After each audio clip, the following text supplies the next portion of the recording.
Bonjour et bienvenue à votre émission « Votre député fédéral vous parle ». Aujourd'hui, évidemment, nous serons en compagnie du député fédéral de Richemont-Athabasca, M. Alain Reyes. Bonjour. Ça va bien? Oui, très bien. Oui, sans plus tarder, Alain, peux-tu nous faire un petit survol des dossiers chauds sur la colline parlementaire dans les dernières semaines à Ottawa? Bien, il y a les dossiers chauds, naturellement, que les gens entendent parler beaucoup de l'aide médicale à mourir, naturellement, la légalisation de la marijuana. Il y a beaucoup d'enjeux avec Air Canada, mais qui nous touchent un petit peu moins ici directement. Mais il y a un enjeu qui va prendre de plus en plus d'ampleur, que les gens vont entendre parler, si ce n'est pas déjà fait, c'est la réforme électorale. Donc, le gouvernement libéral a annoncé, dès le début du mandat, le souhait de mettre fin au type d'élection que l'on connaît. Je dirais tant au municipal, provincial, fédéral, parce qu'on a tous le même modèle qu'on appelle uninominal à un tour. Donc, on vote une fois pour le député. Les gens connaissent un peu le processus, le nombre de sièges qui font élire le gouvernement. Donc, le gouvernement a déjà annoncé ses couleurs, qu'il souhaitait changer ce mode de scrutin-là. Et naturellement, bien ça déplaît aux partis d'opposition, tant le Parti conservateur, le parti du NPD, que le Parti québécois, le Bloc québécois, et le Parti vert. Pas parce qu'on est contre le principe de revoir le mode de scrutin, mais plutôt la façon qui est fait par un comité qui est partisan, qui est contrôlé par le Parti libéral en majorité et qui a déjà son intérêt, qui a déjà annoncé ses couleurs, qui souhaite déjà avoir ce qu'on appelle le mode préférentiel, qui les avantage grandement, donc qui biaiserait tous les autres résultats par la suite. Et le Parti conservateur, pour lequel je siège en ce moment au Parlement, ce que l'on demande au gouvernement, c'est qu'une fois que la réflexion est faite, une fois que les consultations sont faites, on devrait, dans un enjeu aussi fondamental qui est le choix de nos députés, le choix de notre gouvernement, faire un grand référendum national pour s'assurer que c'est le mode de scrutin que les citoyens et les citoyennes veulent. Parce que c'est à la base de tout notre système par la suite. Et contrairement à ce que les gens pensent, notre système n'est pas si mauvais que ça lorsqu'on parle avec des experts. Il y a certains cas, je dirais, ce qui fait le plus mal, c'est le fait que, dans le cas présent, comme dans l'ancien gouvernement conservateur, le gouvernement est majoritaire avec 39 %. Donc, c'était le même résultat, le gouvernement libéral que le gouvernement conservateur. Donc, 39 % des électeurs ont voté pour eux. Ils obtiennent la majorité des sièges et, par la force des choses, 100 % du pouvoir. Donc, ils peuvent, de façon unilatérale, faire passer tous les projets qu'ils veulent.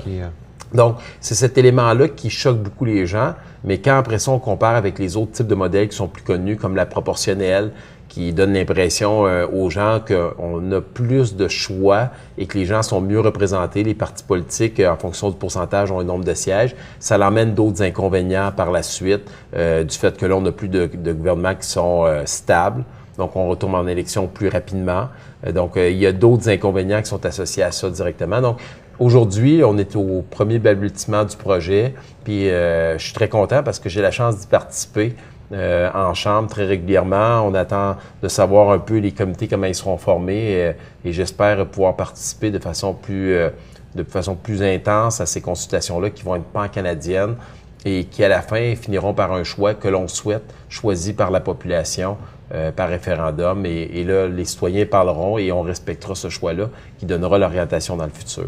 Puis une autre toujours dans ce dossier-là, une autre des choses, c'est le délai qui est très rapide pour un dossier qui demande autant de consultations et autant de réflexion. C'est un dossier qui doit être mené l'échéancier est très, très rapide, contrairement à d'autres pays où on a fait cette réflexion-là, que c'est basé même des fois sur plusieurs années. Plusieurs années. Puis le dernier exemple qu'on a, c'est la Nouvelle-Zélande, qui ont pris 9 ans pour accoucher du résultat de la proportionnelle, qui est le mode de scrutin qui est privilégié par le nouveau Parti démocratique. Puis en même temps, mais quand on regarde les recherches qui ont été faites, les études, contrairement à ce que les gens pensent, les gens vont pas voter plus parce que le mode de scrutin a changé. Au contraire, ça a même diminué de 10 % le nombre d'électeurs qui ont été votés dans la dernière élection en Nouvelle-Zélande. Donc, le délai est très court. On n'a même pas un an pour faire les consultations en ce moment. Bon, à moins que le gouvernement changerait son fusil d'épaule. Et il y a un sondage qui vient de sortir qui démontre que 73 % des Canadiens souhaitent avoir un référendum pour changer. On pense que Justin Trudeau va comprendre le message, va changer son fusil d'épaule par rapport à ça. Et je tiens, personnellement, lorsqu'on regarde un peu les études, ce qu'on se rend compte, c'est pas le mode de scrutin qui fait que les gens vont plus voter, c'est plutôt la culture dans laquelle on est. Les gens ont perdu confiance, n'ont pas l'impression qu'ils votent vraiment pour leurs députés, ils ont l'impression que leur vote ne compte pas. Donc, on a tous un travail à faire, autant les citoyens que les députés, les organisations, politiques. Et c'est ce changement de culture-là, je crois, où on va redonner confiance aux citoyens, qui va faire en sorte que plus de monde vont aller voter, parce qu'on le voit quand c'est des enjeux qui sont importants, qu'on parle de la question constitutionnelle, lorsqu'on demande aux Québécois est-ce que vous êtes pour ou contre que le Québec se sépare, bien, c'est plus de 90% des gens qui ont été votés. Donc, les gens sont prêts à faire l'exercice. Et comme un de mes amis m'a toujours dit, quand tu parles aux gens de façon intelligente, ils te répondent de façon intelligente. C'est un peu ça le message qu'on va envoyer, notre parti politique, à toute la classe politique et à la population. Merci. Bientôt, vous allez cesser de siéger dans quelques jours à peine, dans quelques semaines, à la fin juin. Parle-nous donc de ton été, comment ça se présente pour toi? J'imagine qu'il va y avoir une petite période de vacances avec la famille pour prendre du bon temps, mais tu vas revenir dans la circonscription, tu vas... Explique-nous qu'est-ce que tu vas faire un petit peu. Puis c'est drôle parce qu'il y a des gens qui pensent que quand on quitte Ottawa, on tombe en congé. Donc souvent, les journalistes nous font ça à la blague. Ce qui n'est pas le cas, je vous le confirme. Oui, je vous le confirme. Donc on a beaucoup de personnes, beaucoup de rencontres parce qu'on est presque 7 mois et demi par année à Ottawa. Donc quand on revient, les semaines qu'on est ici, ben c'est très intense. Donc les rendez-vous, les rencontres avec les personnes qui ont été tirées un peu dans le temps. Mais il y a aussi les représentations qui sont assez importantes. Puis la partie de l'été est aussi un beau moment parce qu'il y a beaucoup d'activités extérieures partout dans le sud du territoire. Les gens sont contents, sont heureux. Là. Tout à fait. Puis ça permet d'avoir un contact direct avec les gens, d'écouter leurs préoccupations. Puis dans ces moments-là, c'est beaucoup plus facile pendant un festival, quand on jase avec les gens, d'entendre les choses très terre à terre qui touchent les citoyens et les citoyennes, d'écouter leurs préoccupations, leurs inquiétudes qu'ils ont, pour pouvoir les avoir en mémoire lorsque vient le temps de prendre des décisions. Puis Dieu sait que pendant l'été, les gens qui se posent la question, est-ce qu'on va à l'extérieur, on reste ici, puis beaucoup de gens viennent de l'extérieur pour venir nous visiter. Il y a beaucoup d'activités. On en a sorti juste une petite liste là, sur l'ensemble du territoire. Des activités où tu vas être présent, où tu vas aller te promener. Je devrais être présent là, pendant une partie. Naturellement, je passe pas toutes les journées de l'événement, mais soit moi, soit les membres de mon équipe, on va s'arranger pour être le plus présent possible pendant l'été. Puis à ça, ben, il va y avoir un petit 2 semaines où je vais partir en famille, là, comme tout le monde, là, pour décrocher, faire le vide, puis revenir encore un peu plus en forme. Mais j'en nomme juste quelques-unes. Un tout nouveau, l'événement Fromage, Bouffe et Tradition à Victoriaville du 17 au 19 juin. Le triathlon de Victo, là, qu'on va parler tout de suite après avec nos invités. Oui. Festival du papier de Windsor, 8 au 10 juillet. Le championnat canadien de baseball, on reçoit les meilleurs joueurs des petites ligues de baseball qui s'apprêtent. Le gagnant va aller au championnat du monde des petites ligues. Donc, du 16 au 23 juillet à Victoriaville. La classique de tennis à Warwick au mois de fin juillet. Festival blues de Victo. Festival des gourmands d'Asbestos. Coupe Canada Sainte-Marc, les meilleurs joueurs de golf. Tout à fait. Et ça va finir tout de suite après l'été pour l'événement dans lequel on s'implique beaucoup, ma femme et moi. Viens faire ton tour. Oui. Où on va inviter la population à venir, on a parlé à la dernière émission, mais on va le répéter parce que l'objectif, c'est d'avoir le plus grand nombre de personnes pour remettre le maximum d'argent à 6 organisations de la circonscription. Donc, de venir courir ou marcher à leur rythme, 1 tour, 2 tours, 3 tours autour du réservoir Baudet. Et la même chose à Windsor et à Asbestos. Donc, 3 étapes cette année pour Viens faire ton tour. Les inscriptions sont ouvertes. On peut déjà s'inscrire au viensfaire-ton-tour.ca, si je me trompe pas. Exactement. Et puis, comme tu l'as mentionné, tous les fonds amassés sont remis directement à des organismes là, de la région ou des villes où ont lieu les différentes étapes. Donc, d'une pierre deux coups, on se met en forme. Puis on donne à des bonnes organisations. Des bonnes organisations. Puis qui aident les gens de toute la circonscription au complet. Là. On peut penser juste ici, dans la circonscription, Répit Jeunesse, Solidarité Jeunesse et les Amis d'Eliott. Et dans la région de Windsor, c'est pour le système de santé. Et à Asbestos, les 4 sentiers. Donc, une organisation qui s'occupe de tout l'aménagement pour que les gens puissent se tenir en forme à travers leurs différentes activités qu'ils ont sur le territoire. Bien, parfait. C'est un rendez-vous les 17 et 18 septembre prochains. Oui. Inscrivez-vous à viensfaire-ton-tour.ca pour aller courir au marché avec toi et Catherine. Oui. Et plusieurs personnes. Et des centaines, voire des milliers d'autres personnes. Oui, tout à fait. Bien, merci beaucoup, Alain. Ça fait plaisir. Maintenant, je vous présente nos 2 invités d'aujourd'hui. Mme Maryse Binette, qui est directrice générale du Grand Défi de Victoriaville, et M. Patrick Couture, qui a un double chapeau aujourd'hui en tant que président du conseil d'administration du club de triathlon Trivic de Victo, mais aussi en tant que présentateur officiel du triathlon de Victoriaville, Triathlon Saint-Marc, qui va avoir lieu dans quelques semaines, au début juillet. Donc, Maryse, je t'inviterai à nous parler un petit peu du triathlon qui s'en vient. Le triathlon, cette année encore, c'est notre 4e édition. Et puis, on veut démystifier vraiment le triathlon, c'est quoi? Pour donner la chance aux gens de connaître un triathlon, les équipes, ça va être un volet familial. Et puis, avec la semaine d'activité qu'on fait, et puis on a des cliniques, on a plein de choses qui vont se faire. Fait que ça va vraiment être un sport qui va être à l'honneur encore plus d'année en année. Et puis, on va vraiment, là, faire des découvertes, amener les gens à découvrir le triathlon. OK. Et donc, c'est pas une seule journée, là, c'est plusieurs journées d'activité. Il y a un volet découverte, il y a un volet par équipe même. Toute la semaine, on va avoir des entraînements de natation. Pour les gens qui veulent venir s'entraîner, ils vont avoir 3 horaires. Fait que durant toute la semaine, les gens vont pouvoir s'entraîner pour la natation dans le volet triathlon. Après ça, on va avoir des cliniques qui vont être démystifier le triathlon, les wetsuits, comment s'entraîner, les choses de sillonnage. On va avoir aussi des activités avec le bassin. Il va y avoir un aquathlon qu'on va faire. On va avoir beaucoup d'autres activités qui vont avoir lieu aussi. Mais on a une course nocturne. Fait que les gens qui veulent venir courir. Fait que dans la semaine qui est triathlon, on va avoir beaucoup de choses qui vont inciter les gens à venir connaître le triathlon. C'est sûr que le samedi et le dimanche, c'est vraiment la compétition. Mais le samedi, c'est un volet jeunesse qui va vraiment les enfants de 5 ans aller jusqu'à 15 ans qui vont faire le triathlon. Fait que les parents vont pouvoir venir voir les enfants. Puis le bassin est ajustable. Fait que nous, en ajustant le bassin, fait que les enfants qui ont 5 ans, les autres, écoute, c'est pas dangereux, là, tu sais. Ils se mettent les 2 pieds à terre et continuent à nager. Fait qu'on est capable de jouer avec le bassin. Puis tandis que le dimanche, ben c'est un volet qui va être, oui, pour l'élite, mais il va y avoir aussi un volet famille, un volet en équipe. Et puis les gens qui débutent, ils vont être capables de faire le volet familial, le volet découverte, initiation. Okay. Et ce qui est intéressant avec le triathlon du Grand Défi, c'est qu'il y a plusieurs distances. Les gens pensent tous qu'il faut faire le triathlon. Le triathlon olympique qui est quoi? 1,5 km de nage, 40 km de vélo et 10 km de course. Mais il y a les sprints, demi-sprints, dans le cas des sprints. Il y a le super sprint. Il y en a pour tous les goûts, pour chaque personne en fonction de la distance. Hein? Regarde, si tu prends le triathlon découverte, là, c'est 375 mètres de natation. On a 10 kilos de vélo. Et puis, on a 2,5 kilos de course. Fait que c'est facile, puis c'est sécuritaire. C'est vraiment sur le boulevard, on fait ça sur le boulevard Pierre-Roux. Fait que c'est sécuritaire. La natation, c'est dans notre bassin. Et puis, la course à pied est autour du lac. Fait que les gens, ils peuvent venir, puis les gens vont venir les encourager.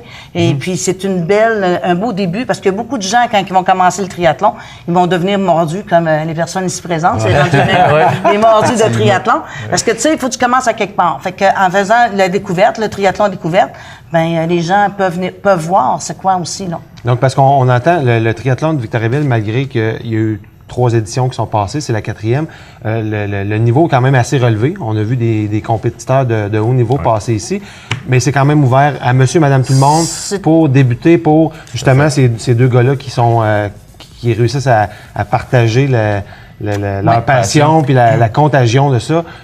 C'est le temps d'essayer, là, de se oui, c'est le temps de l'essayer. C'est sûr qu'on a les Coupes Québec, on a les Coupes Grand Prix. C'est des étapes dans les triathlons. Fait que les gens arrêtent à Victoriaville.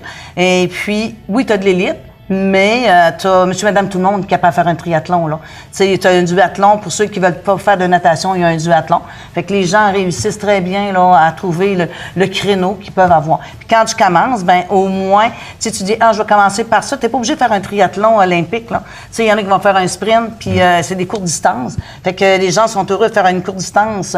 Il y en a qui aiment ça, faire des longues distances, mais tu es capable de trouver, là, les distances qui te conviennent, là, en faisant un triathlon. Puis c'est impressionnant, le Grand Prix, qu'on voit les élites aussi, les meilleurs athlètes là, du Québec. Là, on dit aux gens, lorsqu'on les croise, de prendre quelques minutes, juste de les voir dans le bassin partir. C'est vraiment impressionnant. Puis quand on a nos enfants, des petits-enfants qui sont là, ça donne la piqûre automatiquement. Là, combien d'enfants, d'après moi, regardent ça puis doivent dire après, papa, maman, j'ai envie d'essayer. Puis là, ben il y a toutes les catégories là, qui sont accessibles. C'est aussi l'autre chose, exactement, c'est ça. C'est ceux qui, pour X raisons, ne veulent pas participer. On les invite à venir encourager parce que juste ça, il y a une ambiance incroyable dans ces événements-là. Puis ça donne le goût de s'impliquer, de bouger, d'encourager les gens.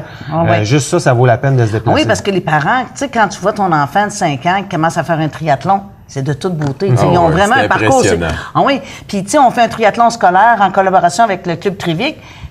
Tu vois, les enfants, l'année passée, quand on l'a fait, on a dit, si on a 75 jeunes, ça va être beau. On s'est ramassé avec 170 jeunes. Fait que ces jeunes-là, ils sont venus faire le triathlon. Fait qu'ils ont pogné la piqûre parce qu'ils connaissaient pas ça. On leur a montré qu'est-ce que c'était. Puis cette année encore, on fait le triathlon scolaire avec Trivic. Fait que les gens, écoute, les parents, quand ils voient leurs enfants, hey, écoute, il est capable de le faire. Puis, tu sais, les enfants, là, tu sais, comment jeunes. Puis ils n'ont pas besoin d'un vélo à 1 000 pour commencer. Ils peuvent faire ça avec leur vélo qu'ils ont dans le garage, dans la remise, puis s'essayer. J'en ai vu l'année passée qu'il y avait même encore leur panier pour promener les toutous. Après, avec les petites sonnettes. Ah ouais, fait que, tu sais, c'est ouvert à tout le monde, puis c'est le fun. Puis les gens qui viennent encourager, bien, ça l'aide aux gens qui... Tu sais, à un moment donné, si tu viens fatigué, là, quand tu as fait un 20 kilos ou un 40 kilos de vélo, à un moment donné, ouf, tu commences à avoir chaud, tu sais. Puis quand tu es là, tu les encourages, bien écoute, ça te donne du power encore pour continuer. Ouais, puis moi, ce que je trouve intéressant, là, le Grand Défi a instauré ça, là, c'est la 4e année en ce moment du triathlon. Puis là, bien, il y a le club Trivic, Patrick, qui est là, qui permet aux gens qui pognent cette piqûre-là maintenant d'avoir accès à un service pour pouvoir continuer. Là. Tout à fait. C'est drôle parce que la fondation du club de triathlon Trivic, ça a été initié par des jeunes de la région qui m'ont approché puis ils m'ont dit « Patrick, on aimerait ça partir à un club, veux-tu nous aider avec les contacts que tu as dans la région, toute l'équipe? » Fait que finalement, on a embarqué puis on a développé un club qui offre tous les services que tu as besoin pour faire un triathlon. Parce qu'on a une association avec le club de natation Bas-Franc, fait que le CNBF est avec nous pour tout ce qui est volet coach au niveau de la natation, fait que la technique, etc. Après ça, on a engagé un entraîneur qui est Danny Racine, qui est un athlète bien connu de la région. Danny est un spécialiste en course de pied.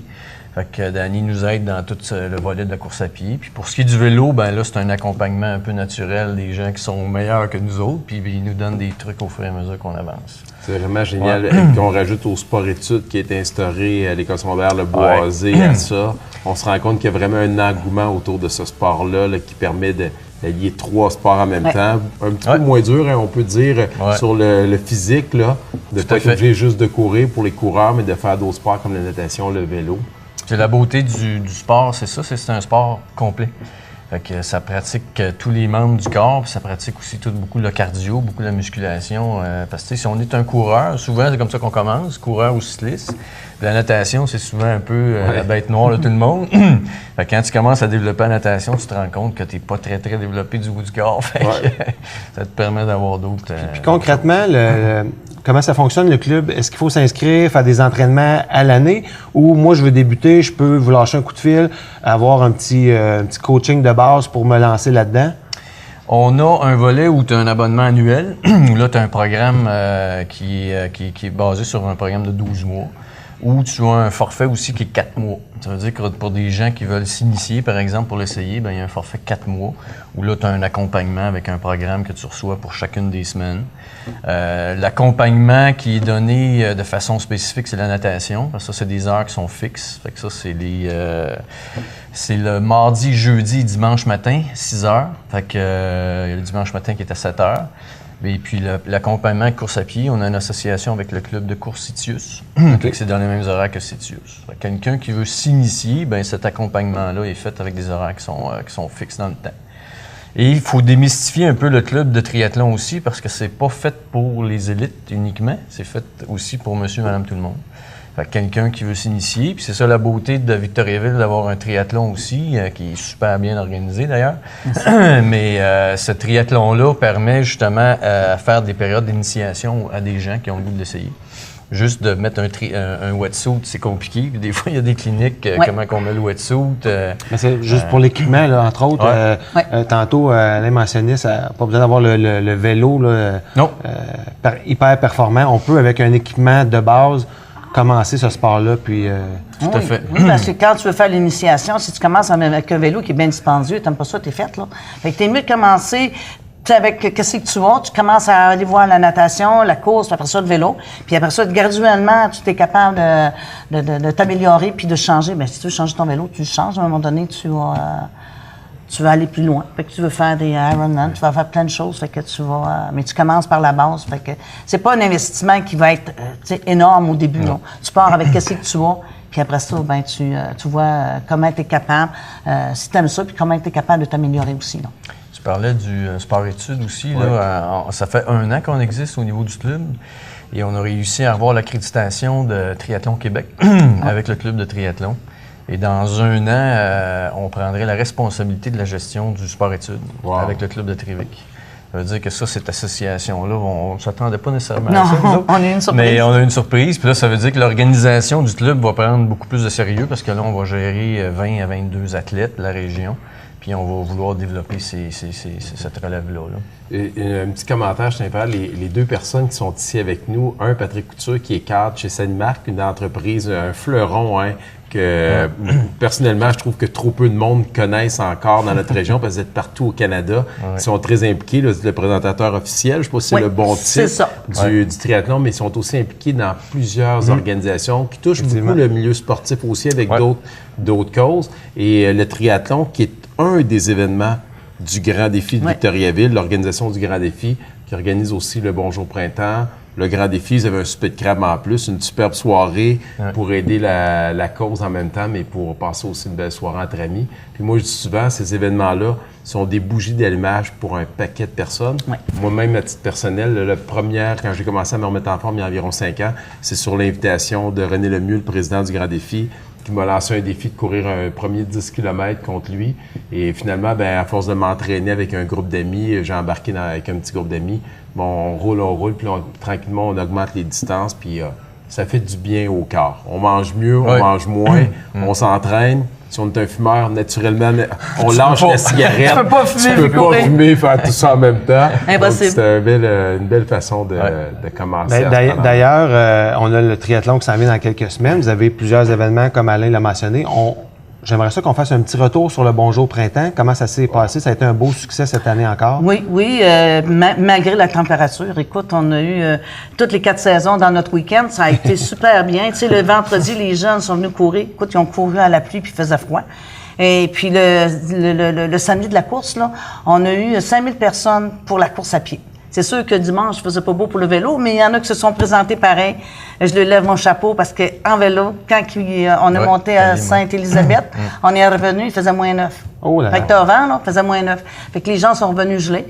Mais ça a été, même la marche, on a eu du monde qui sont venus marcher, puis on a resté surpris aussi parce que on a été obligé de remanier un peu l'horaire, mais les gens ont participé. Fait que ça a été un très beau week-end. On était très heureux. Puis là, cette semaine, on va dévoiler les montants qu'on a ramassés pour la marche et pour le vélo. Wow. Puis il y a une belle hausse au niveau des inscriptions, je pense, cette année encore. Hein? Ah, oui.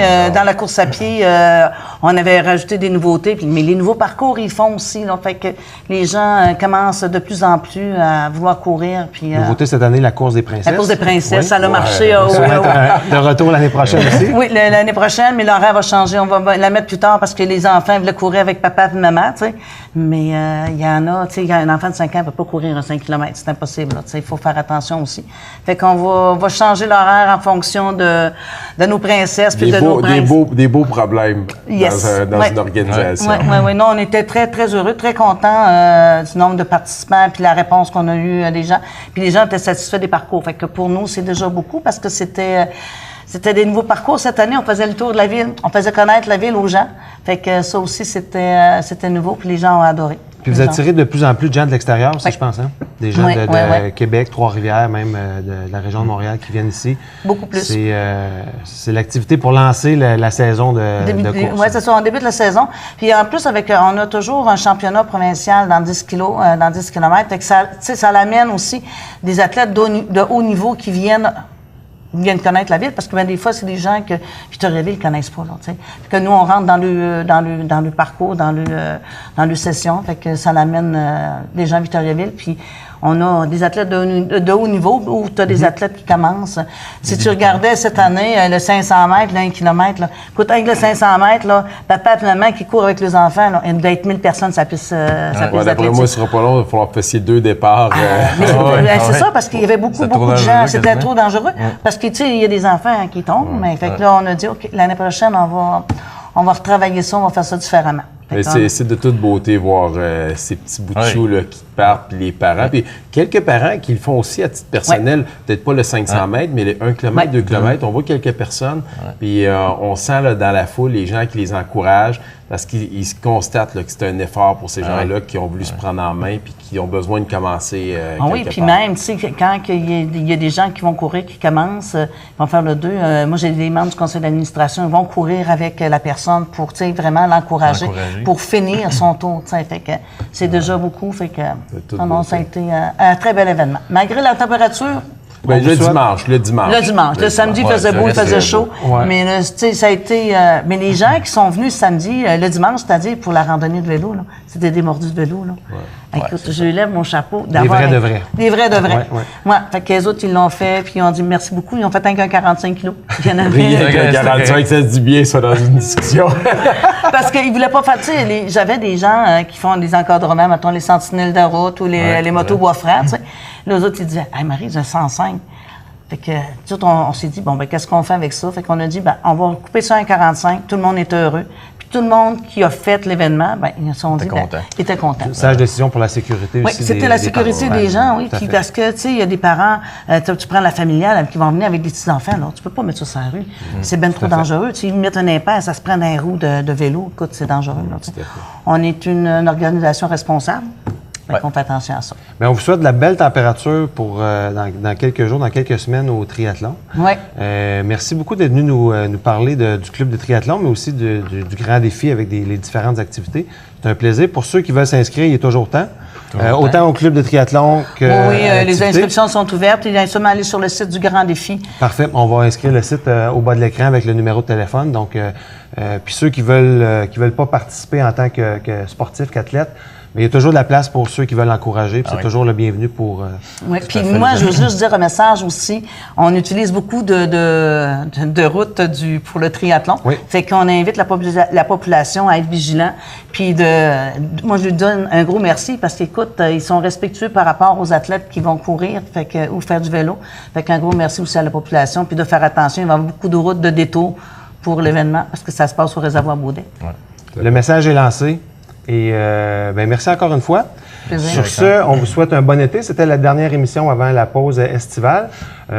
Pour toujours rejoindre le bureau de M. Reyes, vous allez avoir les coordonnées à l'écran. Vous pouvez toujours nous contacter au 819-751-1375 ou avec l'adresse courriel qui est disponible, comme je le disais, en bas de l'écran. Donc, on vous souhaite un excellent été et allez encourager les gens du triathlon du Grand Défi début juillet. Merci, au revoir.